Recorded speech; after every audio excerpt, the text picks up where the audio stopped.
theory of local economy and free markets, and to look at a little bit of how we can do better in Chattanooga, what the prospect is for us in Chattanooga as to prospering or not.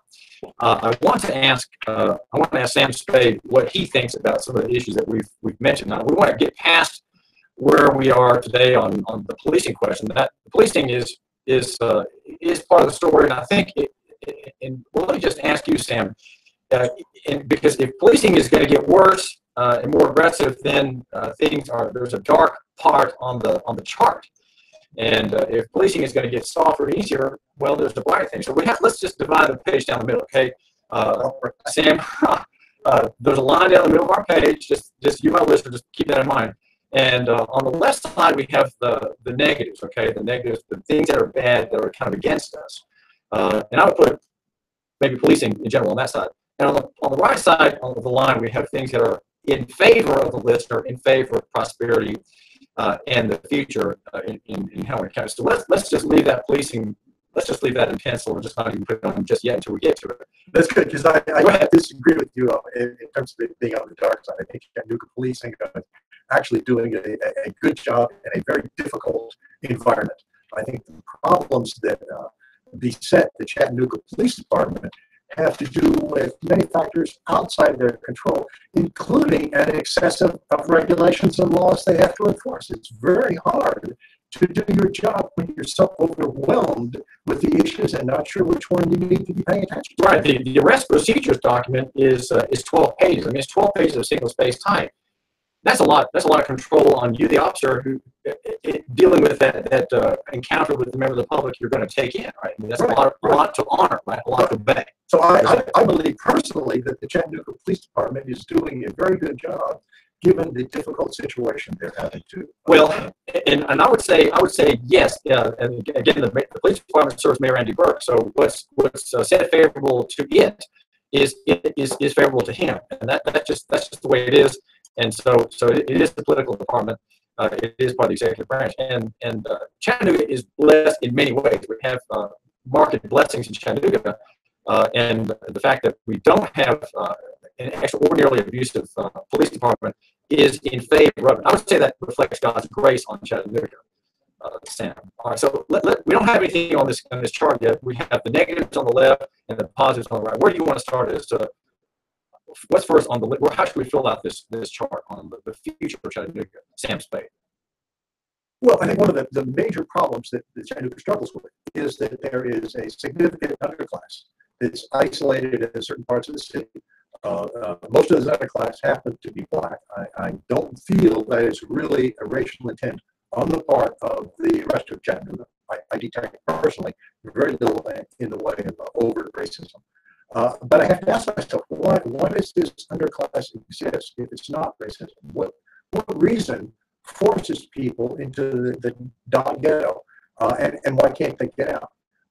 And I believe, looking at Chattanooga from a distance and having come here relatively recently with fresh eyes, from the Dominican Republic, just as a bit of information, that one of the major problems is transportation.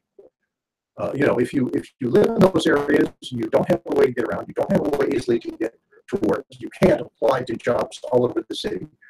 You're kind of stuck in that area if you don't have the money to buy a car, to pay for insurance, to deal with all the regulating processes that exist. Now, the solution that has been proposed and is currently being worked is one of a centralized public transportation system. And I hate to say it, but I got to give Chattanooga a down vote on this solution. That it has not been brought that solution about, or that it has it and it's not working? It has it and it's not working. What do you mean? Well, the big problem is I use public transportation often. I used to live on a boat. We always had to take public transportation. We had no car. And the idea that you stand around and wait, as we did in many places in the United States, for an hour in an attempt to get a bus. And then when you get the bus stops and stops and stops and eventually gets to where it's going, and you manage to get your business done. That's fine if, as we were, you're an unemployed boat bum. But if you're trying to earn a living and trying to keep your life together economically, that's a horrible solution. What I found in the Dominican Republic was that they have a solution that's extremely effective. And I'd like to take a moment to talk about it here and contrast it with, if I may, with the solution we have at the moment. The solution there was called Publicos. And a Publico was a private automobile that the city made arrangements with, in essence, to be a public taxi is not exactly the word, because it's a community vehicle. It's a public minibus system.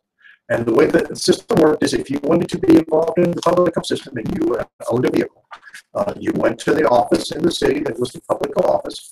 You filled out an application, which produced a check of your background and a check of your driving history, to be sure that you were not a criminal, and to be sure that you had a driving history that was tolerably acceptable. You weren't guilty of thousands of felonies and so forth and so on. And then they said, fine, you are entitled to drive this particular route. It was a published route. For instance, it could be, we don't have a bus route that runs from Signal Mountain, as an example, to downtown. It could be a bus route that goes from Signal Mountain to downtown. It was called, let's say it was called the S route for Signal Mountain, right? You got a little cardboard placard that said S on it. You take that to your window and you drove along this route. Anytime anybody needed a ride, they saw the S placard, they waved you down. If you had room in your vehicle, you pulled over, they paid you 35 cents, they got in your car. You know, before long, you're squeezed in with chickens and a dozen different people, but nonetheless, you're moving. Whenever you see the place that you want to go, come up, tap the driver on the shoulder, say, I want out here. You get out. You keep moving on. He picks up somebody else now because he's got a spare spot. The advantage is, aside from the fact that he tries to keep his car neat and clean, because that's how he makes sure that people pick him over other people that are driving this same route. The big advantage is you have a lot of small vehicles that are moving all the time down this route. So you don't have to wait an hour for the next scheduled bus. You walk up to the corner. Well, there is no schedule in this system. Yeah, I mean, for most places, this particular route, there is no route. That's exactly. You mean no schedule? There's no schedule. No in the one you're proposing. Right, in the bus, in the particular I'm talking about. But if you were in an area where there was a bus schedule, you'd have to wait for the next scheduled bus. It's a long wait. It slows things up. So you can walk up to a Publico line. You find out where the routes are. You walk up to any of those streets that are the routes. You flag down the next available vehicle. If he has room, he'll stop and get you. If he doesn't, it keeps going on, and you flag down the next one until somebody picks you up. That's a system that's functional. It's a private enterprise system. You know, all the government does in that is organize it. The government doesn't have any money involved in it otherwise, so it's very cheap to run, which means it appears everywhere there's a route. There's no overhead in administration. Exactly, the minimum overhead for the administration. There's some, obviously there's going to enforcement, there's going to be a little complaint checkout, they have to check out your background, but basically a privately run, independently, organically produced system that grows on its own. It runs not because in the individual taxis run on time, but it runs on time because there's so many of them that you can go anytime down to that route, flag down a vehicle, and get. All right, so let's move on here, Sam. We have a problem in that the public transportation system is centralized, and you're describing a system which is decentralized. Exactly. We already have a model of that in the Uber platforms and its competitors. I don't know about competitors in the Chattanooga area, but Uber is popular, very popular here. People get work there that they can schedule as they wish. And so we could say that on the bad side, we have public transportation, but on the good, we have the prospect, because we have examples of a decentralized, largely private system. Exactly. And that would be on the good side. So exactly. it's still balanced. Exactly. Okay, what's the next thing, Sam Spade, that you would want to mention for our listener on the future of Chattanooga, the good and the bad, the things that are going to hold us back and keep us down, versus those in maybe in a particular area that would be in favor of Chattanooga and the listener? I am struggling with bike lanes. Now, I realize that's a work in progress. I realize that the hope is that eventually develops into a significant asset for the city. But at the moment, it's taking up a tremendous amount of resources, and I don't know that it's producing anything. Which resources are they taking? Well, for one thing, they have to mark all the sections of road with the bike lanes and block them. One of the issues that doesn't work well with bicycles is, of course, going through intersections, especially places like downtown. There's always going to be a conflict. Another is the fact that, frankly, if the bike lane is not physically isolated from traffic, the bicyclist is always at risk for somebody losing his attention on the road, and the result is that he is hit, seriously injured, or killed. And so I have to ask, and there may be an answer. I haven't investigated this. I have to ask: is there a procedure, a direction, a plan in which this is just the initial stage, or is this the solution that the city envisions? Well, Sam Spade, you're an engineer, and that sounds like an engineering question. But I'm the journalist and the slow man of Chattanooga, so I need to know, and what you're saying is the bike lanes that we have, the beginnings of the larger program, is that on the plus side? If it is the beginnings of a larger program, that's where I put it. It's probably on the plus side. Okay. Well, if it's not, it's on a minus side. All right. What's next? All right. We're going through a host of things. Let me ask you. What do you think should be on this list?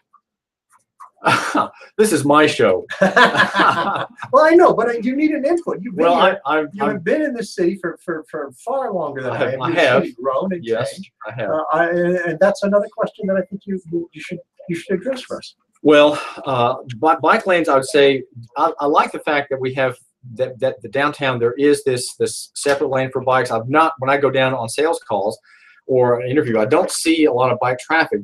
But I'm taking that it's going to start the parking. Now you lose a lane, but you have slaunch-wise parking as opposed to parallel parking. You get more cars in that way, and you have that lane. I don't think that that's impeding traffic downtown. I don't feel at all that there's somehow it's tighter and thicker movement of cars and trucks and motor vehicles.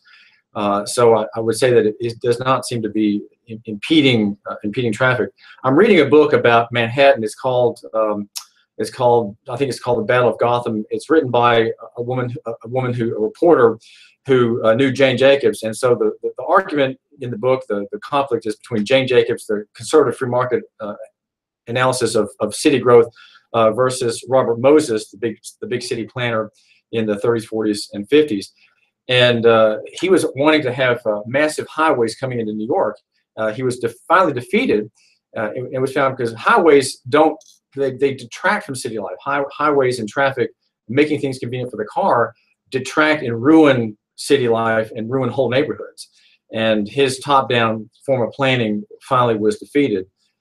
We still have a lot of remnants of it in the public sector, but she emphasizes, Sam, that things like bikes help make people want to stay. Bike lanes are part of the humanization of cities in her analysis. And so even though her book came out in 1962, I think it has a lot for the listener, and I do recommend it. It's The Death and Life of Great American Cities by Jane Jacobs. And the form-based coding that we have, well, all right, you're asking me, Sam, I would say form-based coding is on the plus side. What is form-based coding? Well, form-based coding has in view your approval of bike lanes because they are humanizing. They're scaling down. They're slowing the movement down in the city, and they're making people want to stay. They're making people want to come and sit and drink and people watch, which in James Jacobs' lyrical discussion of how that takes place, how you have ownership of parts of the city.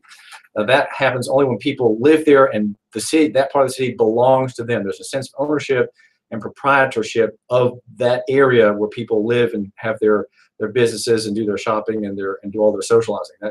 That I think is kind of the idea of some of the city planners. Probably Andy Burke is very sympathetic with that concept. So form-based coding requires builders now to have in view this lococentric sense, this communitarian view of city buildings and structures, and buildings are set further away from the curb, for example. Mm-hmm. And there's more planning about, not for parks, which are often dead zones, but for community, neighbor-oriented construction requirements, which I don't like requirements. I don't like any control of the city. I think we should be like Houston, which is zoning free. Mm-hmm. But if you're going to commit to a top-down system in zoning, then form-based coding is a step in the right direction. Though it will be a millstone around the neck of the city 40 years out, because it will have met its day too, and it will hold back changes in the future that people will be wanting to make in Chattanooga. Okay, so form-based coding, I would add in my contribution to our discussion. Please, yes. Would be on the plus side. We have that, and that's a plus thing. It humanizes the city downtown. You've really come full circle, I think, back to one of the points we made originally in this discussion, which was the mass transit issue. And that's because if you follow the argument that is being made, and one of the well, let me say, I'm not sure it's bad. Again, it depends on the transit issue. Is the increase in high density structures that it seems to be occurring everywhere downtown. Everywhere I turn, there is a new apartment complex going up. That apartment is going to have not only a parking issue, and I don't know whether the parking's been addressed or not. I hope it has. But it's also going to have a transportation issue in which those cars have to go someplace. They have to get through the city streets. And the city streets are already blocked. The major freeways are already blocked. You have a rush hour situation which is becoming more and more distasteful and clogging up the ability of Chattanooga to provide the resources necessary for people who want to live here. Now, in the past, mass transit has always been, I'm in favor of mass transit so that you leave your car at home and ride the transit, which gets you off the road so that I can go ahead and drive my car. All right?